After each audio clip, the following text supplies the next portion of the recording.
Well, this week so far has seen pretty bad news out of China, as well as a four-year low in business conditions in Australia.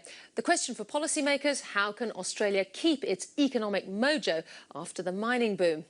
It's a matter that economist and former Reserve Bank board member Professor Bob Gregory has been grappling with at the annual Conference of Economists. I spoke with him earlier from Perth.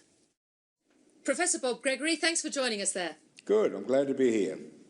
Now, the great challenge for Australia, I suppose, is to transition itself out of the mining boom. How has or will the end of the boom have left us?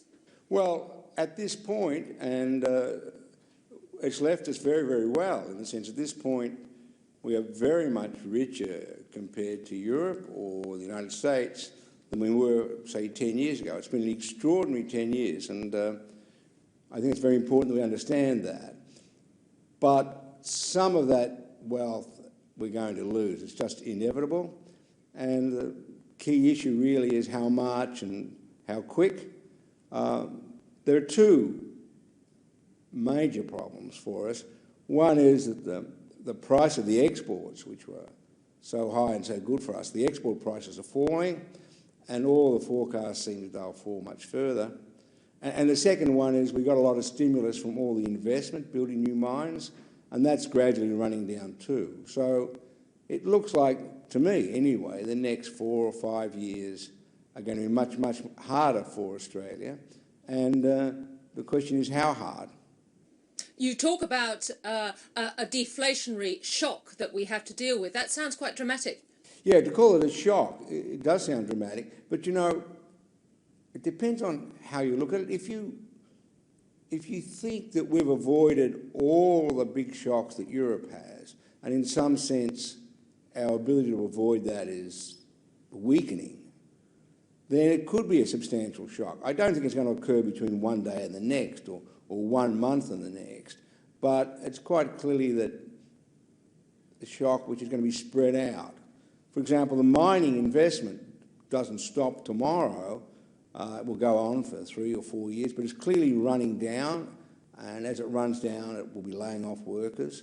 The high export prices are running down. As that happens, people who depend on those high prices will get lower incomes. So there is a good chance, or a chance, that it will be a substantial shock. And what we're counting on, or what the policymakers are counting on, is that the low interest rates and the substantial devaluation will help them to weaken the shock. But there's clearly a shock coming. We hear that there might be 1 or 2 more lowering of rates by the Reserve Bank this year, but you see limits to what monetary policy can do to help us out here, don't you? Yeah, I'm a bit pessimistic about that. I think that once you get down to interest rates of 2.5 or 2 or 1 3/4, you really are playing around with small numbers. There are not that many people who will change how much they spend on a small interest rate change like that. So we have to go down, that's quite clear in my view, but I'm not expecting a lot of benefit from that. So other areas that reformers talk about, obviously, is in the labour market, is in productivity. Are these the really big challenges, or are there other areas, do you think? Well, I've never been a big labour market reformer, but that will help a little bit, I suppose. And productivity is important. I mean, if you could increase productivity from, say, 1% per annum growth to 2%, then that increases everybody's income. But to talk about 1 to 2 is much easier than actually to do it. So I'm not quite sure how we're going to bring that about. But if we could, that will make life a little easier. I guess the other thing I should have said is that normally one would expect, as the economy slows up, for government spending to increase and for government to try and fill some of the gap. But we seem to have locked ourselves into an environment where we can't do that. And I think that's disappointing, because that's not, in my view, great economics. It's mainly being driven by the political environment. So you would be actually recommend. So you would actually be recommending an expansionist fiscal policy today? Yeah, I guess I would, or at least not as contractionary it may well turn out to be. Because if the economy does slow down, then the tax revenues will slow and the deficit will get larger. And if the deficit get larger, I think what they should do is allow it to get larger again. Not to react and say, good God, the deficit's getting larger, therefore cut back expenditure further. Now, a decade or two ago, they would not have cut expenditure further, but the environment there seems to have changed, and the politicians seem to have locked themselves into this idea that they don't want deficits to be too big. So in a way, we've locked ourselves off from that policy instrument. And on the Reserve Bank side, you know, interest rates are so low that I don't think we get much out of that either. So basically, we're just hoping that the China growth keeps strong and that things don't turn out quite as gloomy as they can look when you sort of look ahead. The other key area, which it seems to be a very difficult issue to grapple with, is that we've got this pile of superannuation investment, and yet we've got all these requirements on the infrastructure side, and the challenges of how to marry those two up. Yes. Yes, if we could get infrastructure spending up one way or another, that'd be good. That would be really good. And how you get the infrastructure spending up, I'm not quite sure. Whether you want to finance it out of superannuation or not, I'm not really sure about. But if you could do that, and I've talked about that in the past, about trying to get infrastructure spending up, but again, that sort of gets enmeshed with this government attitudes towards borrowing and deficits, so it's a bit hard to see how we can do that. That's you've got problems with I guess the state side really needing the infrastructure, and yet it's really the federal government that's good at financing. Yeah, and the state finances, apart from say WA and Queensland, the state finances are getting really tight, very tight indeed, because the feds are moving, you know, their budgetary problems onto the states. But the other thing I should say about infrastructure, and we learnt this in the mining boom. You know, if you say I want infrastructure expenditure on Monday, you can't get it on Tuesday.